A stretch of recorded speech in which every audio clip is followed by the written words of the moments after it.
Evie woke to find herself in a vast room, and sure of her surroundings. As she observed the sleeping vampire prince, her unease grew.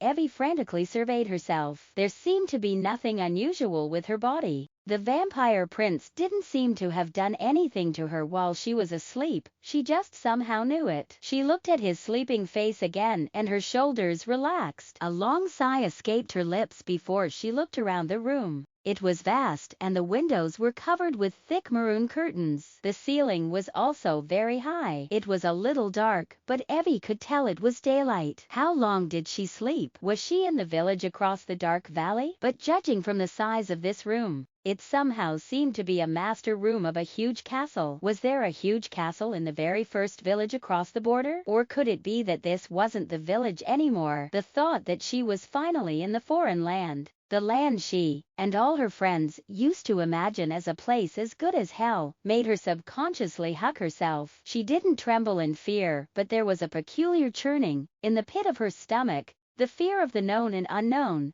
making her heart convulse with unease again. What was going to happen to her in this land of bloodsuckers? She even chuckled wryly in her mind. They were true and living bloodsuckers, in the literal sense and not just a figure of speech. You're finally awake. A pleasant and husky voice made her shoulders jolt and her spine straighten. Her head whipped towards the glorious man, but his back was already facing her as he rose from the bed. Evie couldn't help but feel her ears burn hot at the sight of his broad and perfectly chiseled back. She was glad his lower half was fully closed. She watched him as he gracefully walked towards the large windows and pulled the curtain slightly open, just enough for the light to brighten up the room. The light came streaming in and it slightly blinded Evie. But good Lord, Evie couldn't help but gape because the man was more blinding than the light. And she couldn't even scold herself and tell herself that she was being ridiculous, because she knew she wasn't, and it wasn't fair. Thank God she managed to maintain a shred of dignity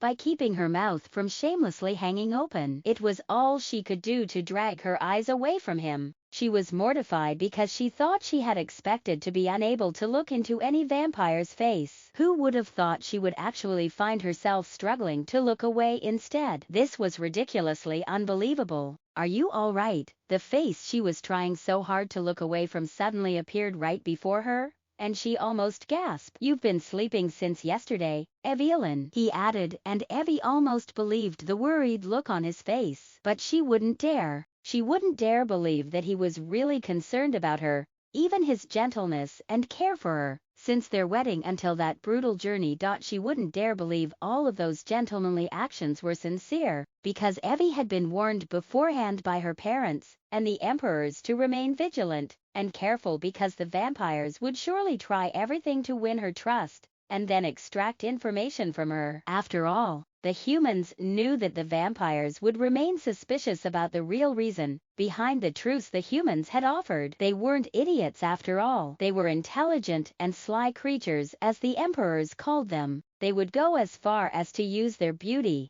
and charm to bewitch the poor humans to their submission. And Evie had vowed not just to her parents and the emperors but also to herself that she would never, ever, let any vampire fool or bewitch her, not even this prince, her very own husband. I am fine, Evie replied, and she couldn't believe she was staring back at him, and with a hard glare too. Why you, she breathed, are sleeping next to me? Evie stuttered out the thought that was plaguing her, but was so disconcerted that her sentence came out weird. The pair of moon-like eyes slightly widened, and then narrowed at her. The next moment, he was right before Evie's face, his hands already on the bed as he leaned over her. Evie held her breath. The sight of him that day in the dark valley flashed in her mind, and her body tensed up. Why? He echoed, the corner of his lips twitching in disbelief. You are asking me why I'm sleeping next to you. His voice was unexpectedly calm, but Evie had heard a note of something like rage or great displeasure buried in his pleasing deep voice.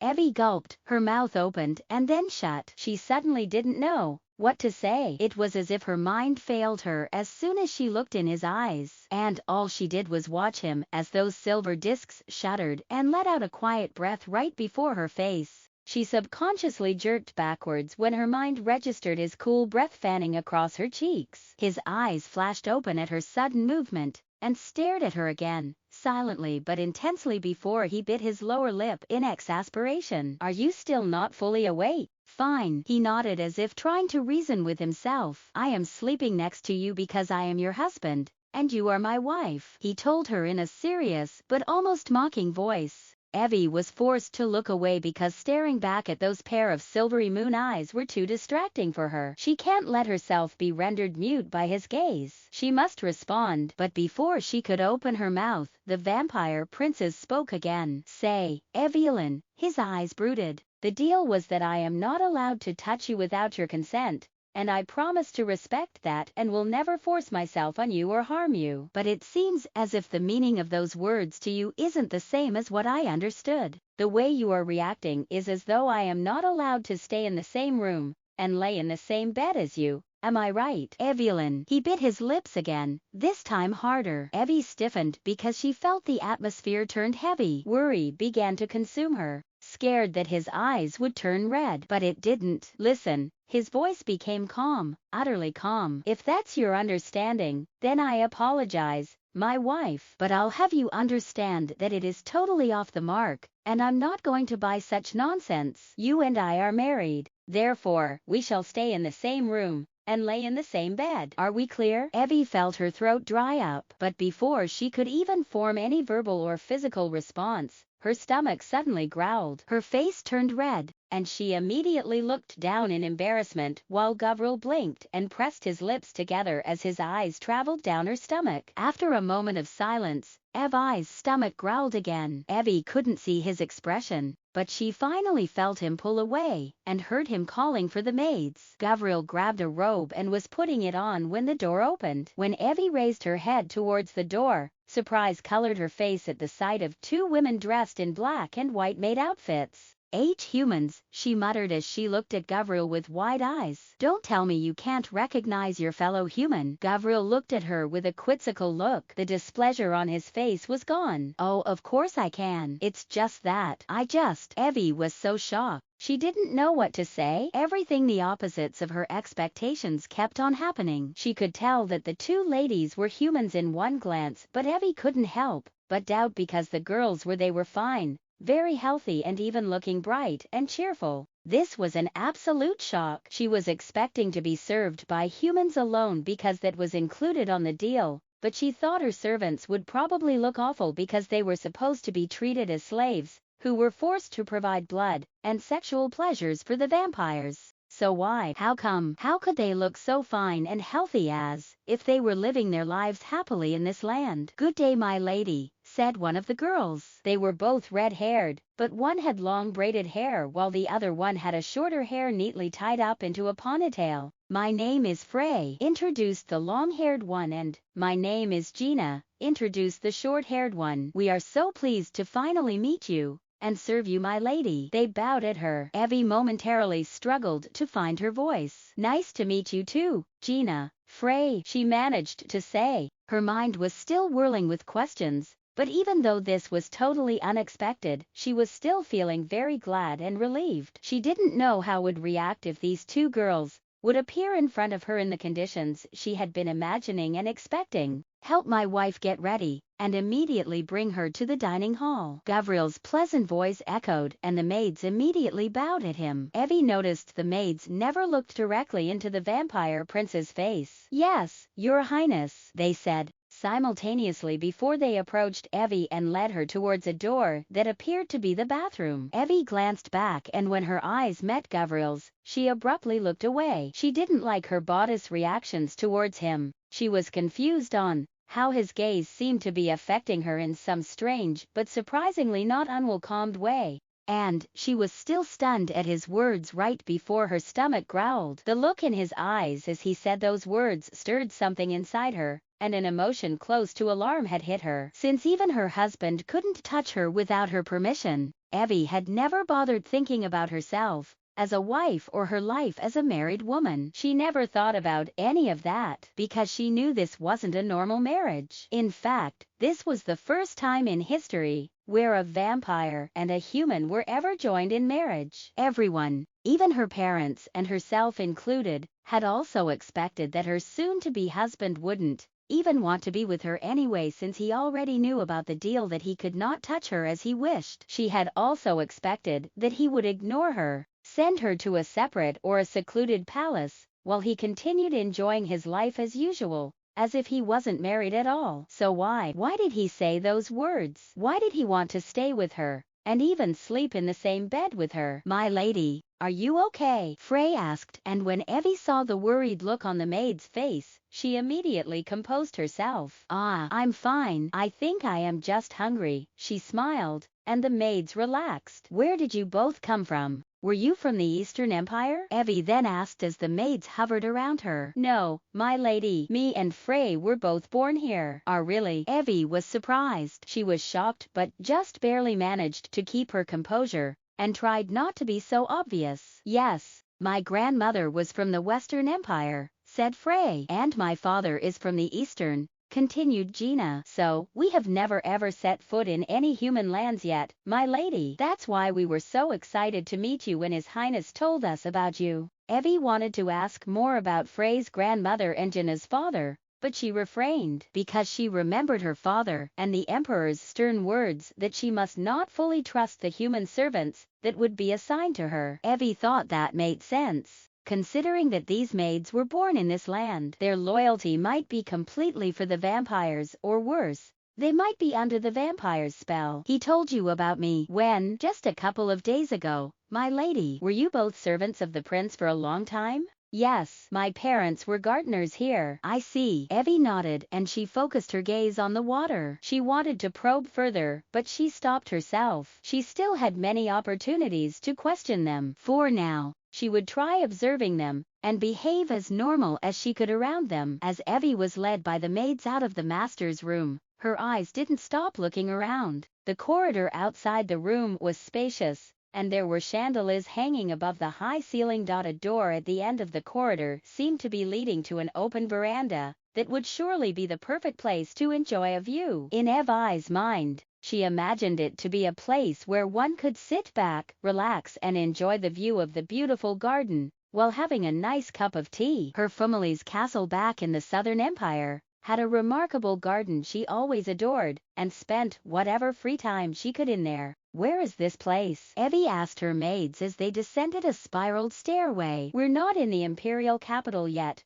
right?" Frey and Gina looked at her, with confusion and then in surprise, but they eventually smiled. "You're already in the imperial capital, my lady. This is the prince's palace." Evie halted for a moment before she continued walking. "So that's why this place was quite extravagant and huge, even more beautiful than Castle Uvia, her home. But how did she arrive in this place so soon? It should not be possible with the speed they were going using the carriage, could it? Did Gavril ended up carrying her all the way from the Dark Valley to the imperial capital? But he did say it was too dangerous for her. So how did he transport her here so quickly?" Once they arrived in the dining hall, Evie was awed at the sight that greeted her. Her eyes sparkled by observing how intricately well-designed and magnificent the hall was. She had always imagined vampire castles and palaces were places which are somewhat dark, creepy, and unpleasant for human habitation, but then again, she was proven again and again to be totally wrong in her assumptions. So far, the place was very neat and well maintained. In fact, everything was perfect. She even saw a lot of seemingly luxurious materials that she had never seen inside the Grand Palace in Southern Empire. It seemed vampires loved beautiful residences that screamed with elegance and luxury. Gavril was sitting at the head of a table that was long enough to seat 20 adults. His moon-like eyes locked onto her the moment she entered the hall's double doors. Quietly and a little nervously, Evie sat next to him. Her movements were stiff and awkward. Never in her wildest dreams, or perhaps nightmare, did she think they would actually sit down and dine together. When she had a meal before crossing the Dark Valley, he didn't join her. The prince didn't speak, but Evie could feel his piercing gaze on her face. She could not bring herself to raise her face to look at him. "Evelyn." "Yes," Evie instantly exclaimed, flinching at the same time as she was jolted by his deep voice calling her name, and ended up looking at him. A heavy silence permeated the hall as their eyes locked before the glorious prince caught his lips between his teeth. His pleasant and calm expression had darkened a little. Realizing that her reaction displeased him, Evie swallowed and nervously retracted her gaze to the juicy and delicious-looking steak in front of her. Her mouth watered and her empty stomach screamed at her, momentarily distracting her from her predicament. She was so hungry that the sight of the juicy steak seemed to momentarily overshadow the effects that Gavril's presence wreaked on her. Her hands moved on their own and then landed on the table, her gaze not leaving the inviting steak. When she was about to reach out for the utensils prepared for her, someone took the steak away. Her eyes widened as she followed it until Gavril placed it before him. Evie's lips parted as she blinked at him. She was speechless and was in a daze when the prince began to slice the steak silently. He looked serious and graceful. How could he make cutting steak look like it was some kind of honorable task? Wait, that's not the issue here. Why did he take the steak away from her? When he stabbed a piece of the steak with his fork, Evie couldn't help but follow it as he moved it. The steak stopped right before his lips, and the sight of his thin lips jolted Evie awake. She couldn't believe what she was doing, but before she could look away, he had stretched out his hand, and the piece of steak was suddenly near her mouth.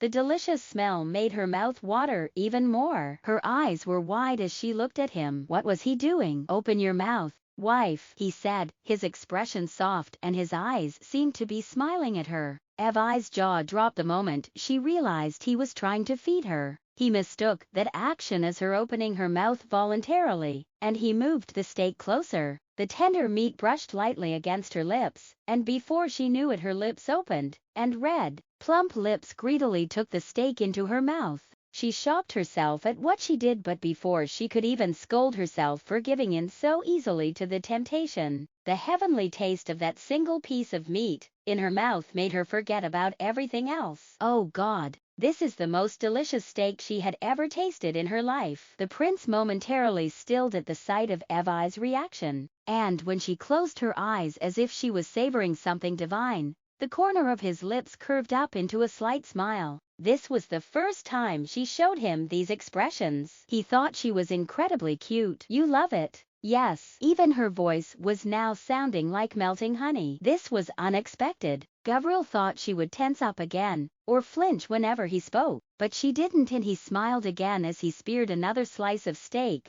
with his fork and put it at her lips. Evie ate the steak without hesitation. "God, this is so delicious," she sighed in obvious pleasure, making Gavril's slight smile widen even further. He stared at her lips as she slowly chewed the meat, and worshipping its taste at the same time. When out of the blue his thoughts strayed, he began to imagine how delicious would she be once he finally got a taste of those lips his eyes was trained on. Would she be so delectable he would forget every thought at the very taste of her lips? Would she be that divine ambrosia he would find himself worshipping her? A slight tension began to build in his muscles, and as he became aware of his body's reaction, he froze. He even felt the tiny hairs rising on the back of his neck. "Heavens," Gavril muttered under his breath. He couldn't believe he was having these kind of thoughts and reactions in a place and situation like this. This was the first time something like this happened to him. He even had to force his gaze away from her face to clear his thoughts. But as he fed her another piece of steak,